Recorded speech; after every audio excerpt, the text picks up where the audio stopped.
పడి లేవడం కేసీఆర్కి కొత్త కాదు. ఉద్యమ సమయంలో అదేవిధంగా స్వరాష్ట్ర సాధనలో అనేక సవాళ్లు ఎదుర్కొని వాటన్నింటినీ సాధించిన అనుభవం ఆయన సొంతం. 10 ఏళ్ల అధికారం తర్వాత ఓటమి, అదేవిధంగా కుమార్తె ప్రస్తుతం కేసులో ఇరుక్కోవడం, మరోవైపు ఇటు కాళేశ్వరం, ఫోన్ ట్యాపింగ్ వ్యవహారం, ఈ అన్నిటి మధ్య ప్రస్తుతం మరొక సంగ్రామానికి సిద్ధమవుతున్నారు కేసీఆర్. అటువంటి కేసీఆర్ ప్రస్తుతం మనతో పాటు ఉన్నారు. ఆయనతో పాటు మనం జాయిన్ అవుతున్నాం. నమస్తే కేసీఆర్ గారు. ఎలా ఉంది సార్ ఆరోగ్యం? బాగుంది. అసెంబ్లీ ఎన్నికలు జరిగిన తర్వాత ఎగ్జాక్ట్గా ఆల్మోస్ట్ 6 months తర్వాత ఇప్పుడు లోక్సభ కాంగ్రెస్కి అవకాశం ఇచ్చారు తెలంగాణ ప్రజలు. సో ఈసారి మార్చుకుంటారు వాళ్ళ అభిప్రాయాన్ని అనుకుంటున్నారా? ఇప్పుడు ప్రస్తుత కాంగ్రెస్ పార్టీ తెలంగాణలో వాళ్ళు అరచేతిలో వైకుంఠం చూపించి అడ్డగోలు హామీలు ఇచ్చినారు. వాళ్ళ అమాయకం కాదు, ప్రజలను మోసం చేద్దామని ఇచ్చినారు. ప్రజలు నిజంగానే మోసపోయినారు కూడా, అత్యాశకు పోయినారు ప్రజలు. వాళ్ళ తప్పు అని నేను అను. కానీ ఆశ ఉన్నప్పుడు మనిషి సహజం కదా. అన్నీ వచ్చేసినాయి, మాకు వాటర్ వచ్చింది, మిషన్ భగీరథ వచ్చింది, ఇరిగేషన్ వాటర్ వచ్చింది, పంటలు బాగా పండుతున్నాయి, రైతు బంధు వచ్చేసింది, కరెంటుగా ఫుల్ ఉంటుంది, ఇవన్నీ ఉంటాయి కదా, స్థిరంగానే ఉంటాయి కదా, సహజంగా ఉండాలి కదా. సరే, వాళ్ళు అడిషనల్గా మాకు ఇంకా ఎక్కువ ఇస్తామంటున్నారు కదా అని కొంతమంది, మొత్తం ప్రజలను నేను కొంతమంది అటు సైడ్ చేయాలి. దాంతో మాకు ఒక 1.8% డిఫరెన్స్తో మాకు ఓటమి వచ్చింది. ఇప్పుడు ఈ తర్వాత జరుగుతున్నటువంటి ఈ కాలంలో మీరు చెప్తున్నట్టు ఈ 4-5-6 monthsలో కాంగ్రెస్ పార్టీ అతి భయంకరంగా దెబ్బతిన్నదమ్మా. అందులో ఎటువంటి డౌట్ మీకు అవసరం లేదు. మీరు ఫలితాలు కూడా చూడబోతారు కదా. చాలా ప్రజలు మేము మోసపోయినాము, దెబ్బతిన్నాము, దగాపడ్డాము, అనవసరంగా తెలంగాణ భాషలో చెప్పాలంటే అన్నంలో మన్ను పోసుకున్నాము, ఉన్నది చెడగొట్టుకున్నాము అనేటువంటి ఒక భావన బాగా బలంగా ఉంది. నా బస్ యాత్రలో కూడా అది ప్రస్ఫుటంగా కనిపిస్తూ ఉంది. సో ఆ ఆక్రోశం ప్రజల్లో ఒకసారి వస్తే అది ఊరికే పోదాం. అటువంటి భావన వచ్చినప్పుడు ఊరికే పోదు.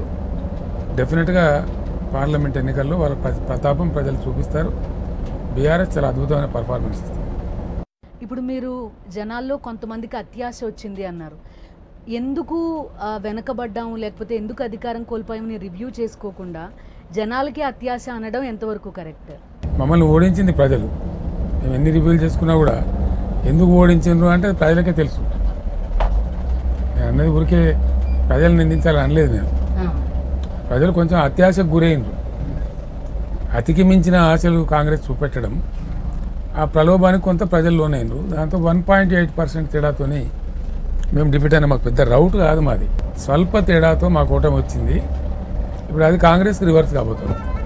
అయితే చాలా మంది ఏమంటారంటే ఎమ్మెల్యే క్యాండిడేట్ పైన వ్యతిరేకత ఉంది, మా ఎమ్మెల్యే ఓడిపోతాడు కానీ కేసీఆర్ అధికారంలోకి వస్తారు, లేకపోతే బీఆర్ఎస్ అధికారంలోకి వస్తుంది అని భావించి ఓటేశారనే ఒక అభిప్రాయం పర్టికులర్గా గ్రామీణ ప్రాంతాల్లో ఎక్కువ కనిపిస్తుంది. నాయకులు తప్పించుకోవడం కరెక్ట్ కాదు. నేను పార్టీ నాయకుడిని, పార్టీ ఫౌండర్ని. ఈ పార్టీని శూన్యంలో నుంచి ఒక సునామీ సృష్టించినట్టుగా దీని నిర్మాత నేను. దీనిలో ఏం జరిగినా, గెలుపు వచ్చినా ఓటమి వచ్చినా బాధ్యత నాది. ఎవరో ఎమ్మెల్యేలు బాగాలేరని ఓడిపోయినామని అట్లా చెప్పడం కరెక్ట్ కాదు. నేను దానికి సమర్థించను. తప్పకుండా అందరు ఎమ్మెల్యేలు బాగానే పనిచేసిండ్రు. కొద్దిమంది పర్ఫార్మెన్స్ బాగా ఉండకపోవచ్చు. మొత్తం మీద ఓవరాల్గా ఏది ఏమైనప్పటికీ పార్టీకి ఒక డిఫీట్ వచ్చింది కాబట్టి దాన్ని మళ్ళీ మేము నిలబెట్టుకోవాలి, ముందుకు పోవాలి, రాష్ట్రానికి సేవ చేయాలి. అది కరెక్ట్. పార్లమెంట్ ఎన్నికల్లో ఎన్ని సీట్లు ఎక్స్పెక్ట్ చేస్తున్నారు సార్? మోర్ దాన్ డజన్ అమ్మా. పార్లమెంట్లో 12కు మించి సీట్లు కనుక సాధిస్తే ఎన్నికల్లో మీ వైఖరి ఏ విధంగా ఉండబోతుంది? మీకు ఒక మాట నేను స్పష్టంగా చెప్తున్నామా. ఎన్డీఏ ట్రాష్ అని తేలిపోయింది. నరేంద్ర మోదీ మాటలన్నీ కూడా గ్యాస్ అని తేలిపోయింది. ఆయన చెప్పిన ఏ ఒక్క పని కూడా జరగలేదమ్మా. మంచి సీట్లు మేము గెలుస్తామమ్మా. మేమేం కాదు, చాలా ప్రాంతీయ పార్టీలు గెలవబోతా ఉన్నాం మాకుండే సమాచారం మేరకు. అప్పుడు ఏం జరుగుద్ది? ఇప్పుడు అటు ఎన్డీఏ గవర్నమెంట్ ఏర్పడదు, ఇటు ఇండియా అనుకునేది కూడా ఏర్పడదు. Take it from me. జరగబోయేది ఏంటి అంటే ప్రాంతీయ పార్టీల కూటమి బలంగా ఉండి వాళ్ళే ఎవరో ఒకరు మాకు సపోర్ట్ చేయాల్సిన పరిస్థితి వస్తుంది. మేము వాళ్ళకి సపోర్ట్ చేయడం ఆ శకం అయిపోతుంది. Once the result are out, అప్పుడు ఏం జరుగుద్ది? మాకు ఏది ఉచితమో మేము అప్పుడు అందరం కలిసి నిర్ణయం తీసుకుంటాం. ఎవరి సపోర్ట్ స్వీకరించాలో తీసుకుంటాం. అయితే ఇప్పుడు కోమటిరెడ్డి వెంకటరెడ్డి ఏమన్నారంటే బీఆర్ఎస్ నుంచి 25 మంది ఎమ్మెల్యేలు మా దగ్గర చేరడానికి రెడీగా ఉన్నారు అని అంటున్నారు. కోమటిరెడ్డి వెంకటరెడ్డికి ఏమన్నా పౌరుషం ఉంటే ఆయన మొన్న నా మీద ఒక ఛాలెంజ్ చేసిండు. మీకు 2 సీట్లు కూడా రాకపోతే నువ్వు రాజీనామా చేస్తావా, ఒకవేళ 8 సీట్లు వస్తే నేను రాజీనామా చేస్తాను. ఆయనది ద్వంద్వ చూడండి 2, 8 అంటే భయం పుచ్చుకున్నది. ఇప్పుడు ఒకవేళ మాకు 8 కనుక వస్తే ఆయన రాజీనామా చేస్తారట. నిజంగానే ఆయన మనిషి అయితే ఖచ్చితంగా ఆ మాట మీద నిలబడి ఉండాలి. అంతే, అంతకని ఇక్కడ మాట్లాడాలి. ఫోన్ ట్యాపింగ్ వ్యవహారం నడుస్తుంది, దాన్ని ఎట్లా చూస్తారు? బీజేపీ వాళ్ళు మా ఫోన్లు ట్యాప్ చేశారు, అది ఏం వ్యవహారం అమ్మా మీరు చెప్పండి. లేకపోతే కాంగ్రెస్ వాళ్ళు ట్యాప్ చేశారు. అసలు ఫోన్ ట్యాపింగ్ వ్యవహారం ఏంది మీకు తెలిసిన కాడికి?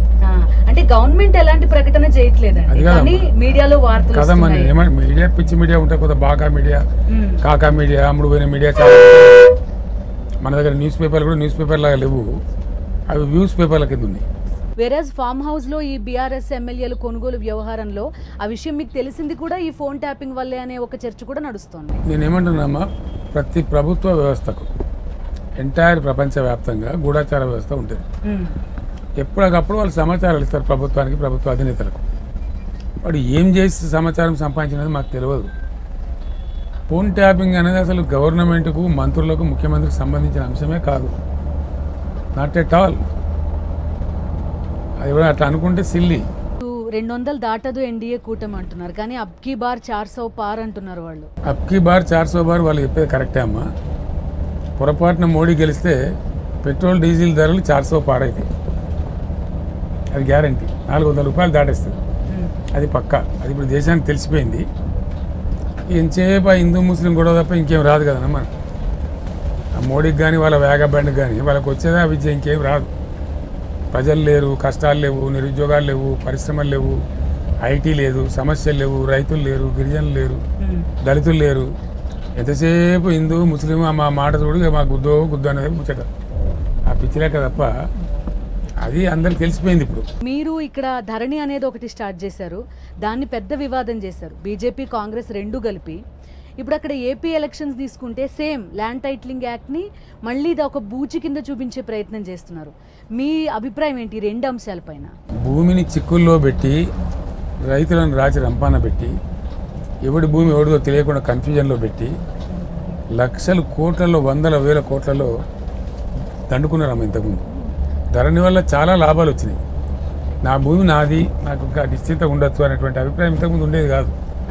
ధరణి తర్వాత అసలు ఇప్పుడు టచ్ చేసే అధికారమే లేదమ్మా. ఆయన బొటన వేలు పెడితే తప్ప ఆయన ల్యాండ్ టైటిల్ మారదు.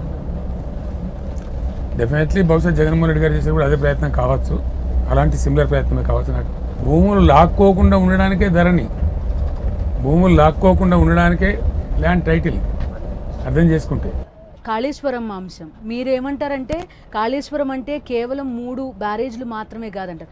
కాంగ్రెస్ ఏమంటుంది, ఆ 3 బ్యారేజ్లు కూలిపోతాయంటుంది.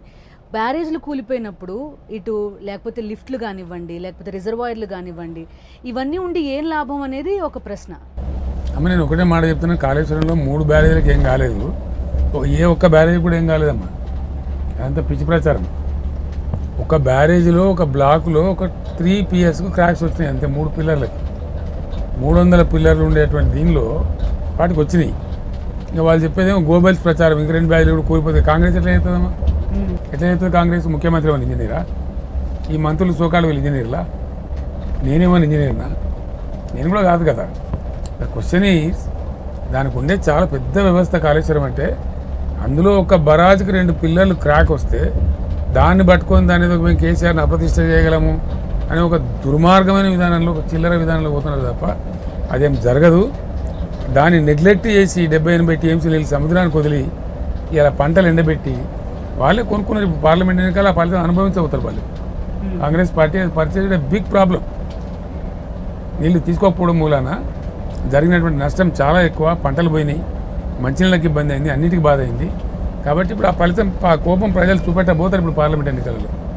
కానీ నేషనల్ డ్యామ్ సేఫ్టీ అథారిటీ అధికారులు వచ్చారు, నిన్న ఒకటి మీరు అన్ని కలిపాడు కదమ్మా. నేషనల్ డ్యామ్ సేఫ్టీ అథారిటీ అన్నారు, వాళ్ళు గవర్నమెంట్ని తిడుతున్నారు. మీరు ఎట్లా వదిలేస్తారండి? ఆఫ్టర్ మీ 2 పిల్లర్స్ పోతే ఇమీడియట్, నిన్న కూడా చెప్పారు కదా మా లేటెస్ట్ రిపోర్ట్లో కూడా, నేషనల్ డ్యామ్ సేఫ్టీ అథారిటీ నిన్న కూడా ఇచ్చింది రిపోర్ట్. వెంటనే వారికి తక్షణ మరమ్మతులు చేయాలా, ఎట్లా అట్లా వాడుకోవాలా, మిగతా సంగతి మళ్ళీ చూసుకోవచ్చు తర్వాత అని చెప్తున్నారు. Dam safety authority is finding fault with the state government. అహర్నిశలు శ్రమించి మేము కాళేశ్వరం కట్టామని చెప్పారు. వేరాజ్ తర్వాత అధికారంలో ఉన్నప్పుడు అది తర్వాత ఏమన్నారంటే నేనేమన్నా ఇంజనీర్ అని అడిగారు. సో కాళేశ్వరం ప్రయోజనాలు వస్తే మీరు గొప్పవాళ్ళు అవుతారు, లేకపోతే తప్పు ఇంజనీర్లు అవుతుందా అనేది కాంగ్రెస్ వాళ్ళతో పాటు చాలా మంది అడుగుతున్న క్వశ్చన్. అది కాదమ్మా, రాంగ్ అమ్మా, అది నేను అట్లా ఎప్పుడు చెప్పలేదు. అహర్నిశలు శ్రమించి కట్టించినాం మేము కట్టము. ముఖ్యమంత్రి పోయి తాపి పెట్టి కడతాడమ్మా?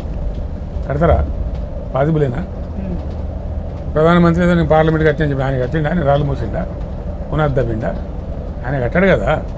కట్టిస్తారు, ప్రభుత్వాలు ఏం చేస్తే కట్టిస్తాయి, మేము కట్టాం కదా స్వయంగా. ఏం జరిగినా ఇంజనీర్లే చేయాలి కదా. డెఫినెట్గా ఇంజనీర్లు బాధ్యతనే ఉంటుంది, వాళ్ళ బాధ్యతనే ఉంటుంది. ముఖ్యమంత్రి వెళ్తున్నాడా? అక్కడ ముఖ్యమంత్రి వాచ్మెన్ ఏమైనా ప్రాజెక్ట్ కూడా కాదు కదా. మేము డ్యామ్ సేఫ్టీ కోసం అని చెప్పి ఆపరేషన్ అండ్ మెయింటెనెన్స్కి ఒక ఈఎన్సీ నేసామమ్మ, చరిత్రలో ఇప్పుడు లేదు. All projects in Telangana operation maintenance engineering chief post సృష్టించి నాగేందర్ అంటే ఆయన ఒక అపాయింట్ చేసి మన తెలుగు కలవడం. అది వాళ్ళ డ్యూటీ వాళ్ళు చూసుకోవాలా. వరద ప్రభావం ఎక్కువ వచ్చినప్పుడు ఏముంటుందమ్మా, ముందు ఆఫ్రాన్ ఉంటుందమ్మా. ఆఫ్రాన్ ముందు ఫ్లడ్ హిట్ని తట్టుకోవడానికి కొన్ని ఇటుక లాంటి పెద్ద స్లాబ్స్ లాంటివి చేసి పెడతారు. అవి కదులుతుంటాయి, వెంటనే మళ్ళీ వాటిని రీసెట్ చేయాలి. ఇప్పుడు తెలుస్తున్నది ఏంటంటే అవి కరెక్ట్గా రీసెట్ చేయలేదు కాబట్టి దాని కింద ఇసుక కొంచెం తగ్గిపోయి కుంగింది అని చెప్తున్నారు. దానిలో అంత పెద్ద బ్రహ్మ పదార్థం ఏం లేదు. నాగార్జున సార్ కూడా కుడివైపు మొత్తం ఒరిగిపోయిందమ్మా కట్టిన తర్వాత. మరి ఇప్పుడు నెహ్రూని అరెస్ట్ చేద్దామా? నెహ్రూ తప్పందామా? అప్పుడు నన్ను ఇంజనీర్లు అందరూ నిందిద్దామా? ఇక్కడ కడెం ప్రాజెక్ట్ కొట్టుకుపోయింది మా దగ్గర కట్టిన తర్వాత, కాంగ్రెస్ కట్టింది. మరి ఎట్లా కొట్టుకుపోయింది? జరుగుతాయి డెఫినెట్గా భారీ ఇరిగేషన్ ప్రాజెక్టులు ఇతరత్ర భారీ కట్టినప్పుడు అందులో కొన్ని చిన్న చిన్న అరిష్టాలు వస్తాయి. దాన్ని సెట్ చేసుకొని దాన్ని పటిష్టం చేసుకొని ముందుకు పోతారు. కానీ దాన్ని పట్టుకొని యాళ్ళాడి పంటలు ఎండగొట్టి రైతులకు మంచి సాగునీళ్ళు ఇయ్యక, ప్రజలకు మంచినీళ్ళు ఇయ్యక, హైదరాబాద్ కూడా ఎండబెట్టే పరిస్థితి దిక్కుమాలిన ప్రభుత్వం చేసింది. ఇప్పుడు తప్పకుండా అనుభవించబోతారు. పార్లమెంట్ ఎలక్షన్లో ప్రజలు వాళ్ళని శిక్షిస్తారు, మీరు చూస్తారు కదా రిజల్ట్స్. సో ఏపీ ఎలక్షన్స్ చూస్తూ ఉన్నట్టున్నారు మీరు కూడా. ఎలాంటి మీ అబ్జర్వేషన్స్ ఏంటి? అక్కడ ఏం జరగబోతోంది? మీ అంచనాలు ఏంటి? నాకున్న సమాచారం వరకు డెఫినెట్గా జగన్మోహన్ రెడ్డి గారు గెలుస్తున్నారనే సమాచారం మాత్రం ఉందాం. రెండవసారి ఆయన గెలుస్తున్నారు, ప్రాబ్లం లేదనేటువంటి సమాచారం అయితే నాకుంది. మీరు రేవంత్ రెడ్డి ప్రభుత్వం కూలిపోతుంది అని పదే అప్రజాస్వామిక నేను అంటలేనమ్మా, నేను అంటలేను కూలిపోద్దని అంటలేను. I don't wish also. వాళ్ళు ఉంటేనే మంచిది, మాకు ఉంటేనే మాకు తేడా తెలుస్తుంది కదా ప్రజలకి. కొంతకాలం పాటు వాళ్ళు పని చేయాలా, ఇప్పటికే తెలిసిపోయింది. ఇంకా కొన్ని రోజులు మాకు ఇంకా అడ్వాంటేజ్ ఉంటుంది. వాళ్ళ పార్టీ వాళ్ళే మా పార్టీ వాళ్ళు కొంతమందితో మాట్లాడుతున్నారు. ఈయన ఏదో బీజేపీలకు జంపు కొడతాడు, ఆయన నరేంద్ర మోడీని చోటే బాయ్ అనడం, బడే బాయ్ అనడం. అంటే మీ సహకారం కావాలి రేపు అన్నాడు ఆయన ఇక్కడ తెలంగాణలోనే ఒక స్టేజ్ మీద. దాని అర్థమైంది మీరే ప్రధానమంత్రి ఉంటారు అని కదా. దాని నుంచి ఏంటంటే ఆయన ప్రధానమంత్రి ఏదైనా కాంగ్రెస్ ముఖ్యమంత్రి చెప్తున్నాడు, రేపు పొద్దున జంపు కొట్టాడు చేరతాడా ఏంది అని అంటున్నారు. కానీ ఆయన చేరలేడు, సాధ్యం కూడా కాదు. అట్లాంటి పరిస్థితి వస్తే మేమంతా రెడీగా ఉన్నామండి, మేము కలిసి గవర్నమెంట్ ఫామ్ చేద్దామని కాంగ్రెస్ వాళ్ళు 30 మంది చెప్తున్నారట మా వాళ్ళతో. మా వాళ్ళు నాకు చెప్పారు, నాతో డైరెక్ట్ వాడు మాట్లాడలేదు, మా వాళ్ళతో మాట్లాడుతున్నారు. దాన్ని బట్టి ఏంటంటే పడిపోతుందని వాళ్ళే అనుకుంటున్నారు. ప్రతి రీజనల్ పార్టీ మీద జార్ఖండ్ తీసుకోండి, బెంగాల్ తీసుకోండి, లేకపోతే ఇక్కడ మొన్ననే తమిళనాడులో కూడా ఆ పర్వం మొదలైంది. నయానో భయానో ఏదో రకంగా భయపెట్టే ప్రయత్నం జరుగుతోంది అనేది ప్రతి రీజనల్ పార్టీ చెప్తోంది. వేరాజ్ ఎన్డీఏ సెంట్రల్ గవర్నమెంట్లో ఉన్నప్పుడు రీజనల్ పార్టీస్ ఉన్న రాష్ట్రాల్లో అలొకేషన్స్ ఇవన్నీ కూడా చాలా తక్కువగా ఉంటున్నాయి. ఒక లెవెల్ ప్లేయింగ్ ఫీల్డ్ అనేది లేకుండా చేస్తున్నారు అనేది కూడా ఒక ఆరోపణ. అమ్మా నేను చెప్తున్న ప్రధానమంత్రి నరేంద్ర మోడీ చాలా దుర్మార్గుడు. నేను స్పష్టంగా కుండబద్దలు కూడా చెప్తాను. అసలు ఆయనకు దేశ ప్రగతి గురించే పట్టింపు లేదు. ఎంతసేపు మత విద్వేషము, వాళ్ళ పార్టీ విస్తరణ, అది తప్ప ఇంకోటి పట్టదు ఆయనకు. ఇక దేశాన్ని అయితే సర్వనాశనం చేసినాడు, అందులో డౌటే లేదు. రాష్ట్రాలను పూర్తి స్థాయిలో మున్సిపాలిటీల కన్నా అధ్వానంగా దిగజార్చినాడు ఆయన. సో ఆ రకంగా చాలా బాధాకరమైన మాట. సిగ్గుపోతుంది, పరుగు పోతుంది అంతర్జాతీయ వేదికల మీద. ఏం గౌరవం వచ్చిందమ్మా ఇండియాకి చెప్పండి? ఏ విషయంలో వచ్చింది? ఏ రంగంలో వచ్చింది? ఏం లేదు కదా. అంత బట్టి ట్రాష్, గ్యాస్ అమ్మ. బీజేపీ వాళ్ళు కొట్టుకునే డబ్బా తప్ప ఏముంది? కేసీఆర్ దగ్గరకు వచ్చేసరికి ఒక ఆరోపణ చాలా మంది నుంచి వచ్చేది ఏంటంటే ఆయన డెమోక్రటిక్గా ఉండరు, ఎవరి అభిప్రాయాల్ని ఆయన తీసుకోరు, పరిగణలోకి తీసుకోరు, మాట్లాడనివ్వరు అంటారు. మీరేం చెప్తారు? ఒకటే విషయం అమ్మా, నేను ఉద్యమం నడిపినప్పుడు ఖచ్చితంగా చాలా స్టబ్బర్న్గా ఉన్నా. లేకపోతే నన్ను పావులకు 10 రూపాయలకు కోటి చౌరస్తాలు అమ్మేసిపోయేవాళ్ళు. వేరే వాళ్ళ నా పరిస్థితి అయిపోయేది. ఒక ఉద్యమం నడపాలంటే కంపల్సరీ అది కావాలి. ఒక గవర్నమెంట్ నడపాలంటే కూడా కంపల్సరీ కొన్ని విషయాలలో పట్టుదలగా ఉండాలమ్మా. అందరినీ మాట్లాడి పెద్ద అనుమానం పక్షిన వాస్తవానికి చాలామంది తెలియదు. అనేక మంది ఒక అంశాన్ని నేను ఫైనల్ చేసే ముందు వందల వేల మంది అభిప్రాయాలు సేకరిస్తాను. సేకరించి ఒక ఐడియాకి వచ్చి ఒక సెంట్రల్ ఐడియా తీసుకొని మళ్ళీ కోర్ గ్రూప్తో కూడా మాట్లాడి ఫైనల్ డిసిషన్ చేస్తాం. అప్పటికే ఈవెన్ క్యాబినెట్లోకి వచ్చిన తర్వాత కూడా ఎవరన్నా ఒక సెక్రటరీ గారో లేదా ఒక మినిస్టర్ గారో సార్ ఇంక ఇట్లా చేస్తేదేమో బాగుంటుంటే గంటల తరబడి చర్చిస్తామమ్మా. సింగిల్ హ్యాండెడ్ డెసిషన్ ఇప్పుడు తీసుకోమని మంచిది కూడా కాదు. ఒక బుర్ర పనిచేసేదానికి 10 బుర్రలు పనిచేసేదానికి తేడా ఉంటుంది కదమ్మా. పార్టీ డెసిషన్స్ అయినా గవర్నమెంట్ డెసిషన్స్ అయినా సింగిల్ హ్యాండెడ్గా ఎప్పుడు తీసుకోమమ్మా. తీసుకున్న తర్వాత మాత్రం స్టబ్బర్గా ఇంప్లిమెంట్ చేస్తాం. కానీ బయటకు వచ్చే లీడర్స్ అందరూ కూడా అదే చెప్తున్నారు. ఎక్కడదమ్మా లీడర్స్ పిడికెడు మంది పోయారు మా దగ్గర నుంచి. జస్ట్ పిడికెడు. కొన్ని కాకా పేపర్లు బాకా పేపర్లు కొద్దిమంది ఆంధ్రజ్యోతి రాధాకృష్ణ లాంటి విషయంగా వాళ్ళు తప్ప మా ఎప్పుడు పోయినామో నాకు అర్థం కాదు. అందరూ అట్లే ఉన్నారు, బ్రహ్మాండంగా ఉన్నారు. మరి 60 లక్షల సభ్యత్వం కదా, చాలా స్ట్రాంగ్ పార్టీ కదా, వెరీ స్ట్రాంగ్ పార్టీ. వేలాది మంది ప్రజాప్రతినిధులు ఉన్న పార్టీ కదా, సర్పంచ్ని మొదలుకుంటే ఎమ్మెల్యే ఎంపీ దాకా. చాలా తక్కువ హ్యాండ్ఫుల్ మంది పోయినరు. అది కొంతమంది మేము రిజెక్ట్ చేద్దాం అనుకున్న వాళ్ళు పోయినరమ్మా. నేను ఒకసారి కవిత గారిని ఇంటర్వ్యూ చేసినప్పుడు ఆవిడ ఒక విషయం చెప్పారు. మీ టేస్ట్ల గురించి చెప్తూ, మీరు కిషోర్ కుమార్ పాటలు చాలా బాగా పాడతారు, ఉర్దూ పోయట్రీ చెప్తే అసలు మీ తర్వాత ఎవరైనా అని చాలా గర్వంగా చెప్పారు ఆవిడ. అది నేను ఆ కాలంలో లిటరేచర్ స్టూడెంట్ అమ్మా నేను. కాబట్టి సహజంగానే ఆ అభిలాష ఉంటుంది, అభినివేశం ఉంటుంది. సరే నేను అప్పుడు స్కూల్లో కూడా స్పోర్ట్స్ కాకుండా కల్చరల్ యాక్టివిటీస్ ఎక్కువ పార్టిసిపేట్ చేసేవాడిని. పాటలు అవి కూడా పాడేవాడిని. దీనిలోకి వచ్చిన తర్వాత ఉండదు కదమ్మా అదంతా. రాజకీయాల్లోకి వచ్చిన తర్వాత అన్ని కోల్పోతాం కదా.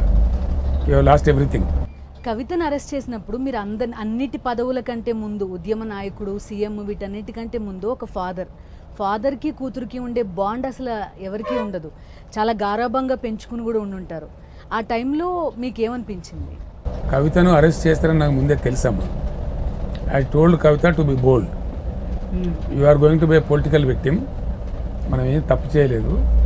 నేను డెఫినెట్గా నిన్ను అరెస్ట్ చేస్తారు వాళ్ళు దుర్మార్గంగా. వాళ్ళకి బుద్ధి లేదు అసలు, ఈడియట్ ఫెలోస్. ఇదే భాష ఇదే టెలికాస్ట్ చేయండి. చేసిన వాళ్ళని ఈడియట్స్ అంటాను నేను ఇప్పుడు కూడా. అసలు పూర్తి నిరాధారమైనటువంటి అమ్మాయి ఏమి లేదు. నేను కూడా కనుక్కునే ప్రయత్నం చేసిన. అసలు ఆ అమ్మాయికి అటువంటి అవసరం లేదు. ఫస్ట్ ఆఫ్ ఆల్ అటువంటి కర్మ లేదు. అనవసరంగా మడ్స్లింగ్ చేసి, ఎందుకంటే కేజ్రీవాల్ని మేమిద్దరమే హార్డ్ నట్స్ కొట్టి మోడీకి. మేము ఎక్కడ కూడా ఆయనకు కాంప్రమైజ్ కాలేదు. ఎన్నో విషయాల్లో భయం అవుట్రైట్ అపోర్ట్ చేసినాం. బిఎల్ సంతోష్ని పట్టి తీసుకురామని చెప్పిన నేను పోలీసులకు. వాళ్ళు నేరం చేసినప్పుడు పట్టి తీసుకురాని చెప్పి పోలీసులను పంపించాను, తెలంగాణ పోలీసులని. అది వాళ్ళ కక్ష. నేను చెప్పిన పర్లేదమ్మా, నేను జైలు కూడా పంపిస్తారు కావచ్చు, మేము సీరియస్ ఫైట్ చేసి బెయిల్ తీసుకుంటాం, డోంట్ వరీ. అంతిమంగా తేలేదేముండదు, న్యాయ వ్యవస్థ మీద మనకు నమ్మకం ఉంది, న్యాయ వ్యవస్థ మనకు న్యాయం చేస్తుంది. బీ బోల్డ్, డోంట్ వరీ, మనం ఏం నేరం చేయలేదు కాబట్టి let us not care for that అని చెప్పాను. తెలంగాణ రాజకీయాల దగ్గరకు వచ్చేసరికి భాష చాలా ఘోరంగా అయిపోతుంది రోజు రోజుకి అని. అయితే రేవంత్ రెడ్డి ఏమంటారంటే, మీరేమన్నా మంచి భాష మాట్లాడారా, ఇప్పుడు నా భాష గురించి వెక్కిరిస్తున్నారు అనేది ఆయన అనేది. అమ్మ నేను ఒకటే చెప్తున్నా, 10 ఏళ్ళు నేను ముఖ్యమంత్రి ఉన్నా, అందరికి తెలుసు కదా నేను ఏం మాట్లాడినా. నేను ఇప్పుడు వాళ్ళు ఏం మాట్లాడుతున్నా కూడా ప్రజలు వింటున్నారు. అన్నిటికైనా ప్రజలు న్యాయ నిర్ణేతలు కాబట్టి మీరు తిట్టింది కాబట్టి నేను తిడతా అంటే కూడా తప్పు. నేను ఉద్యమం చేసే సమయంలో డెఫినెట్గా చాలా షార్ప్గా మాట్లాడేవాడిని. కారణం ఏంటంటే ఇప్పుడు వాద ప్రతివాదాలు ఉండేవి. ఉన్నప్పుడు నేను తెలంగాణ ప్రజల్లో ఆ ధైర్యం, ఆ స్థైర్యం నింపాలి కాబట్టి కొంచెం వ్యంగ్యం వాడతామమ్మా సహజంగా. దాంట్లో షార్ప్గా రియాక్ట్ అయ్యి అట్లా ఉంటుంది. కానీ హిందీ లాంగ్వేజ్లో మాట్లాడడం నాకు అసలు సాధ్యమే కాదు. నేను మాట్లాడలేదు. చెవటలు, చేతగాని వాళ్ళు, వాజమ్మలు, దద్దమ్మలు అని మాట్లాడేటప్పుడు నేను అవి తిట్లు కావమ్మా. అవి దద్దమ్మలు అంటే చేతగాని వాళ్ళని అర్థం, చేయగలిగి ఉండి చేయలేరు అని అర్థం. అట్లాంటి మాట్లాడినాం. కానీ మేము పిచ్చి పిచ్చి తిట్లు కానీ ఇంకోటి కానీ వీళ్ళు మాట్లాడిన మాటలు మేము మాట్లాడలేము. పొరపాటు అది. జర్నలిస్టులందరికీ మీ చేత్తో భోజనం వడ్డించి అంత దగ్గరగా ఉండి మాట్లాడేవారు. వెరాజ్ ఒక మూమెంట్లో మీకు వ్యతిరేకంగా మాట్లాడితే ప్రభుత్వానికి లేకపోతే తెలంగాణకి వ్యతిరేకులు అన్నట్టు ఒక స్టేట్మెంట్ ఇచ్చారు అప్పట్లో. అట్లా లేదమ్మా. ఇప్పుడు మన ఆంధ్రజ్యోతి రాధాకృష్ణ ఉన్నాడు, ఆయన ఒక జర్నలిస్ట్ అమ్మా. ఆ పేపర్కి కక్కే విషయము దాని జర్నలిజం అంటారా? మీరు చెప్పండి. జర్నలిజం యొక్క విలువలు మొత్తం వీలే కదమ్మా తీసేసింది. ఈ ఆంధ్రజ్యోతి, ఏబిఎన్ టీవీ, ఆంధ్రజ్యోతి లాంటి వాళ్ళే జర్నలిజం యొక్క విలువ తీసేసిండ్రు, జర్నలిస్టుల యొక్క గౌరవం తీసేసిండ్రు, దాని పరువే తీసేసిండ్రు కదా వీళ్ళు. అసలు కంప్లీట్గా బజారు నిలబెట్టారు కదా. మేము బాగా మేము గెలిపిస్తాం, సస్తం చేస్తామని అనుకుంటారు. చంద్రబాబు నేను గెలిపించాను అమ్మ పోయినసారి, ఏపీలో గెలిపించిండ్రా? మరి ఏమైంది వీళ్ళు తెలివితేడలు? కాబట్టి ఇట్లాంటి వాళ్ళు జర్నలిజంకే ఒక మచ్చ డెఫినెట్గా నేను చెప్తున్నా. ఒకరిద్దరన్నా ఒక స్టేట్మెంట్ మాత్రం కోట్ చేస్తున్నా అండి. వాళ్ళు ఏమంటారంటే కేసీఆర్కి లేకపోతే బీఆర్ఎస్కి లీడర్లకి కొంత అహంకారం పెరిగింది, దాన్ని ఓడించారు జనం అనేది ఒక అభిప్రాయం, కాంగ్రెస్ని గెలిపించడం కాదది అని. అదంతా ట్రాషామా. అది మాకు అసలు అహంకారం అని ఉండాల్సిన అవసరం లేదు. అట్లాంటి అహంకార ప్రదర్శన కూడా మేము ఇక్కడ చేయలేదు. మేము ప్రజలను కడుపులో పెట్టుకొని కోడి తన పిల్లలను కాపాడుకుంటే సాధినం తప్ప ఎవరి మీద మేము అహంకారం ప్రదర్శించామమ్మా? ఎవరి మీద మేము ప్రదర్శించలేదు కదా. ఏ ఒక సెక్షన్ మీద కానీ, ఏ ఒక వ్యక్తి మీద కానీ. అది మాకు అసలు మా అలవాటు కూడా లేదు మాకు. అది అట్లా అహంకారం మేము ప్రదర్శించలేదు. ప్రతి వాళ్ళని గుండెల్లో పెట్టుకుని ప్రయత్నం చేసింది తప్ప మేము అది చేయలేదు. కాంగ్రెస్ చేసినటువంటి ఒక దుర్మార్గపూరితమైన ప్రచారం, వాళ్ళు ప్రజలలో ప్రేరేపించేటువంటి అతి ఆశలు, దానివల్లనే మాకు కూటమి వచ్చింది తప్ప వేరే కారణం కాదమ్మా. థ్యాంక్ యూ కేసీఆర్ గారు, థ్యాంక్ యూ సో మచ్ మాతో జాయిన్ అయ్యారు. తప్పకుండా, థ్యాంక్ యూ.